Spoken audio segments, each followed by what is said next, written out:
సమావేశంలో పాల్గొంటున్న పెద్దలందరికీ హృదయపూర్వక నమస్కారం. కాంగ్రెస్ పార్టీ అధికారంలోకి వచ్చిన తర్వాత 2024 డిసెంబర్ 28 నుంచి అప్లికేషన్ స్వీకరణ మొదలైంది ప్రజాభవన్లో. మళ్ళీ ఇప్పుడు 2025 జనవరి 24వ తారీఖు చివరి తేదీ. అంటే ఈ 6 హామీల మీద అర డజన్కి పైగా దరఖాస్తులు స్వీకరణ చేసింది తప్ప ఏ ఒక్క దరఖాస్తుకు మోక్షం లభించలే.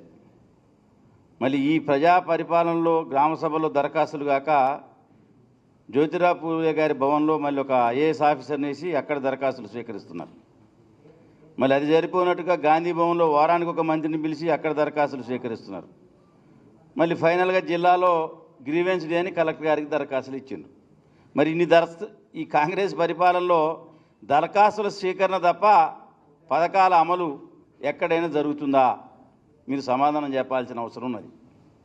డిసెంబర్ 28, 2024లో మొదలైన దరఖాస్తులు ఇప్పుడు పరాకాష్ఠకు వచ్చి ప్రజా ఆగ్రహాన్ని మీరు ప్రతిపక్షాల మీద నెడుతున్నారు తప్ప ఇది ప్రజలు స్వచ్ఛందంగా మీ మీద చేసిన పెద్ద ఎత్తున తిరుగుబాటుగా మీరు భావించాల్సిన అవసరం ఉన్నది. ఇక్కడ బీఆర్ఎస్ పార్టీ లేదా ఇతర ప్రతిపక్షాలు ఎవరు కూడా ఈ ప్రజాపాలన గ్రామ సభలో పాల్గొనని నిలదీయని అని ఎవరు పిలిపేలే. నిలదీయని నిజంగా పిలిపిస్తే అసలు ఒక గ్రామ సభ కూడా జరిగేది కాదు. ఇవాళ ఎవరు కూడా ప్రతిపక్ష పార్టీలు ఈ కార్యక్రమంలో నిలదీసే కార్యక్రమానికి పూనుకొనలే. ఎందుకంటే ప్రజలకు మంచి జరుగుతుంది కాబట్టి, ప్రజలకు లబ్ధి జరుగుతుంది కాబట్టి ఈ సభలు ప్రశాంతంగా జరగాలని మేము భావించాం తప్ప ఎక్కడ కూడా అడ్డుకునే ప్రయత్నం చేయలే. కానీ మీ యొక్క దుర్మార్గకరమైన బుద్ధిని చూసిన తర్వాత, మీ భస్మాసుర హస్తం యొక్క తెలివితేటలు ప్రయోగించిన తర్వాత ఇవాళ పెద్ద ఎత్తున ప్రజల యొక్క ఆగ్రహం కట్టలు తెంచుకొని మీకు ఒకరు సెల్ టవర్ ఎక్కిండ్రు, ములుగు జిల్లాలో ఒకరు పురుగు మందు తాగిండ్రు, ఒక్కాడ టెంట్ పీకేసిండ్రు, ఒక్కాడ మీ కమిటీ సభ్యుల్ని ఉరికించి కొట్టారు, ఇంకొకడ పెట్రోల్ పోసుకొని ఆత్మహత్య ప్రయత్నం చేయడం జరిగింది. అంటే ఇన్ని ఎందుకు జరిగినాయంటే నిజమైన నిరుపేద కడుపు మంటతో ఆగ్రహాన్ని ఈ రకంగా మీరు ఏం చేయట్లేదని చెప్పి ఈ రకంగా ప్రజాగ్రహం చూపించారు. ఈ విషయాన్ని మీరు గమనించాల్సిన అవసరం ఉన్నది. ఇప్పటికే ఆల్రెడీ లబ్ధిదారుల ఎంపిక పూర్తయింది. ఒకవేళ పూర్తే కాకపోతే రేపు 26వ తారీఖు నుంచి మీరు లాంఛనంగా అన్ని స్కీములు ప్రారంభిస్తామని చెప్తున్నారు. మరి ఏ జాబితా ప్రకారం మీరు ప్రారంభిస్తారు? ఇన్ని లక్షల దరఖాస్తులు వచ్చినాక మీరు ఒక్కటైనా ఎంక్వైరీ చేయడానికి ఇంకెన్ని రోజులు పడుతుంది? అంటే సంవత్సర కాలంగా దరఖాస్తులు చేసిన తర్వాత మీ చేతగాంతనం బయటపడ్డది గ్రామ సభల్లో. మీ లిస్ట్ ఎట్లొచ్చిందో ఒక్కోసారి ఊళ్ళో లేని వాళ్ళకి వచ్చినాయి, ఒక్కోసారి ఉన్నోళ్ళకి పెద్ద ఎత్తున వచ్చి నిరుపేదలు విస్మరించారు.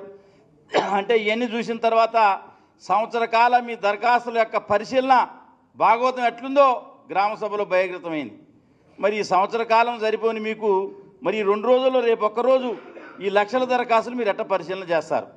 రేపు ఏ రకంగా ఈ యొక్క స్కీములు ప్రారంభించబోతున్నారు ప్రజలు గమనించాల్సిన అవసరం ఉన్నది. అంటే తూతూ మంత్రంగా దరఖాస్తు స్వీకరణ చేసుకుని మీ చేతగానితనాన్ని బయటపెట్టకుండా కాలయాపన చేసేదానికోసం, లబ్ధిదారులను మోసగుచ్చేదానికోసం, కాలయాపన కోసమే తప్ప ఈ దరఖాస్తుల స్వీకరణ నిజమైన లబ్ధిదారులకు మేలు జరిగేదానికోసం కాదనేది ఇప్పటికే ప్రజలు అర్థం చేసుకున్నారనే విషయాన్ని గమనించాల.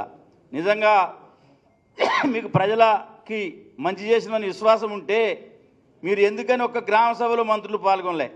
ముఖ్యమంత్రి గారంటే ఓకే బయటికి వెళ్ళిపోయారు, సగం మంది మంత్రులు కర్ణాటక పోయారు. ఎమ్మెల్యేలు 100% ఒక్క గ్రామ సభలోనైనా మధిర ఉప ముఖ్యమంత్రి గారు గ్రామ సభలో పాల్గొండా, స్వయంగా సాక్షాత్ పొంగులేటి శ్రీనివాసరెడ్డి గారు కూడా శంకుస్థాపనలు ప్రారంభోత్సవాలు తప్ప ఎక్కడైనా గ్రామ సభలో పాల్గొండా. దయచేసి మీరు అర్థం చేసుకోవాలని చెప్పి మేము ప్రజలకు విజ్ఞప్తి చేస్తున్నాం. అంటే ఇప్పటికే మీరు ఇందిరమ్మ కమిటీల ద్వారా, మీ అధికార పార్టీ శాసనసభ్యుల ద్వారా లబ్ధిదారులను ఎంపిక చేశారు. ఇప్పుడు మీరు ప్రకటించిన లబ్ధి జాబితా అసలైంది కాదు, అసలైంది రేపు మీరు ఇవ్వబోతున్నారు. మీకు నిజంగా చేతనైతే ధైర్యం ఉంటే ఆ యొక్క లిస్టులని గ్రామ సభలో మీరు 2వ రోజు ఎందుకు చదవలే? మొదటి రోజు ఏదో చదివిన కాడ గొడవలు అవుతున్నాయని 2వ రోజు మీరు లిస్ట్ ఏం చదవకుండా మీరు దరఖాస్తు చేయండి. ఎన్నిసార్లు ప్రజలు నరకేతన పెడతారు? ప్రజల మధ్యన మీరు చీలిక తెస్తున్నారు.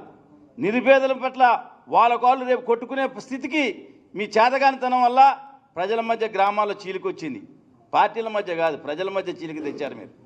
ఇక్కడ రాజకీయ పార్టీలు ఎవరు కూడా క్రియాశీలకంగా ఈ గ్రామ సభలో పాల్గొని మీకు వ్యతిరేకంగా ఎక్కడ కూడా పనిచేయలే.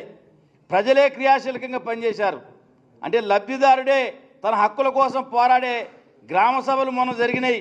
ఈ విషయాన్ని గమనించమని చెప్పి ప్రభుత్వానికి విజ్ఞప్తి చేస్తున్నాం. మీరు ఇంకా తప్పుడు పద్ధతులతో బుకాయించే పద్ధతులు మానుకుంటే మీ యొక్క వైఫల్యం రేపు జరగబోయే లోకల్ బాడీస్ ఎన్నికలు తెలవబోతుంది. ఇక రెండో పక్కన మరి నిరుపేదలకు సంబంధించిన ఉపాధి హామీ ఇవాళ నేను పత్రికలో చూసిన 10 లక్షల మంది ఉంటారని చెప్తున్నా. అంటే భూమి లేని వాళ్ళు తెలంగాణలో 10 లక్షలు ఉన్నారా? మీరు ఏ పద్ధతిలో భూమి లేని నిరుపేదలకు గుర్తింపజేస్తున్నారు? 20 రోజులు మీరు జాబ్ కార్డు అన్నారు. కొంతమంది ఉపాధి హామీ కూలికి పోకుండా ఒక రైతు దగ్గర వ్యవసాయ కూలిగా పనిచేస్తున్నారు. వాళ్ళు ఉపాధి హామీకి పోరు. భూమి లేకపోయిన వాళ్ళు ఏదో ఒక పని కోసం ఊళ్ళో ఒక 30-40% మంది రైతుల దగ్గరనో లేకపోతే వేరే ప్రైవేట్ పనులు కూలి పనులకు పోతున్నారు. వాళ్ళు ఉపాధి హామీకి పోరు. మరి వాళ్ళ పేదలను మీరు గుర్తించరా? అంటే 20 రోజులు ఉపాధి హామీ జాబ్ కార్డు ఉండడంలో మీరు గుర్తిస్తే అంటే మీ పథకంలో ఎక్కడ కూడా చిత్తశుద్ధి కనపట్లే. ప్రారంభం చేసేటప్పుడు ఉన్న ఆర్భాటం అమలులో మీ చిత్తశుద్ధి లోపిస్తుంది. ఏ పథకమైనా చూసుకోండి. ఇవాళ రైతు సంబంధించిన రుణమాఫీ తీసుకుంటే అట్లనే ఉన్నది. రేషన్ కార్డుల భాగవతం చూసుకుంటే మీరు ఇవ్వలేదని చెప్తున్నారు. 6 లక్షల పైన గత బీఆర్ఎస్ ప్రభుత్వం రేషన్ కార్డులు ఇస్తే మీరు ప్రతి ఒక్కరికి రేషన్ కార్డు ఇస్తామని చెప్తున్నారు. సాక్షాత్తు ఉత్తమ్ కుమార్ రెడ్డి గారు జూమ్ మీటింగ్ తీసుకుంటే మీ ఎమ్మెల్యేలు ఏం చెప్పారు మీరు గమనించండి. మీ ఎమ్మెల్యేలు ఎవరు కూడా మాకు ఎందుకు పెట్టారు లేనిపోంది, మేము ప్రజల దగ్గరకు పోయే పరిస్థితి లేదు, దీన్ని కనుక సరిదిద్దకపోతే పార్టీ భారీ మూల్యం చెల్లుకుంటుందని మీ జూమ్ మీటింగ్లో మీ ఎమ్మెల్యేలే ఉత్తమ్ కుమార్ రెడ్డి గారు చెప్పారు. మరి అంతకంటే నిదర్శనం ఏం కావాలా? మీ వైఫల్యానికి ఇంతకంటే ఇంకా తేడతెల్లంగా మీ ఎమ్మెల్యేలే చెప్తుంటే మీరు ప్రతిపక్షాల మీద నెట్టి పబ్బం గడుపుకోవాలని చూస్తున్నారు. ఇది సరైన పద్ధతి కాదు. రేపు ఈ 6,000 రూపాయల స్కీమ్ కూడా మీరు విధి విధానాలు ఏం రూపొందించారు? ఈ ఉపాధి హామీ ప్రామాణికమైతే ఊర్లో ఉన్న చాలామంది ఒక రైతు దగ్గర పనికిపోతాడు, వారు ఉపాధి హామీకి పోరు, జాబ్ కార్డు ఉండదు, భూమి లేని నిరుపేదే. మరి వాళ్ళని మీరు ఎట్ట గుర్తిస్తారు? అంటే దీన్ని కూడా మళ్ళీ కొద్దిమందికి ఇచ్చి చేతులు దులుపుకునే కార్యక్రమం. అంటే మీ పథకాల అమలు యొక్క ఆర్భాటం స్థానిక సంస్థల ఎన్నికలను దృష్టిలో పెట్టుకునే తప్ప నిజంగా పేదరిక నిర్మూలన చేయాలనే ఒక కృత నిశ్చయం, ఒక చిత్తశుద్ధి లేదు మీకు. ఇది లోపించింది. మీ పథకాల రూపకల్పన కానీ మీ ఆచరణ కానీ రాజకీయ ఎత్తుగడ తప్ప ప్రజల యొక్క పేదరిక నిర్మూలన లక్ష్యంగా పనిచేయట్లేదు. ఈ విషయాన్ని మీరు గమనించుకోవాల్సిన అవసరం ఉందని చెప్పి విజ్ఞప్తి చేస్తూ, తప్పనిసరిగా ప్రజలు మీ యొక్క లబ్ధిదారుల జాబితా నిజంగా మీరు రేపు గ్రామాల్లో ప్రకటించిన తర్వాత మీరు ఊర్లోకి వస్తారా, ఊరు బయట తిరుగుతారో మీకే అర్థమవుతుంది. ఆ విషయాన్ని గమనించుకోమని చెప్పి ప్రభుత్వాన్ని హెచ్చరిక చేస్తూ, ఇప్పటికైనా పూరెస్ట్ ఆఫ్ పూర్ నిరుపేదల్ని మీరు గుర్తించండి. గతంలో మేము ఇల్లు ఇచ్చినాం,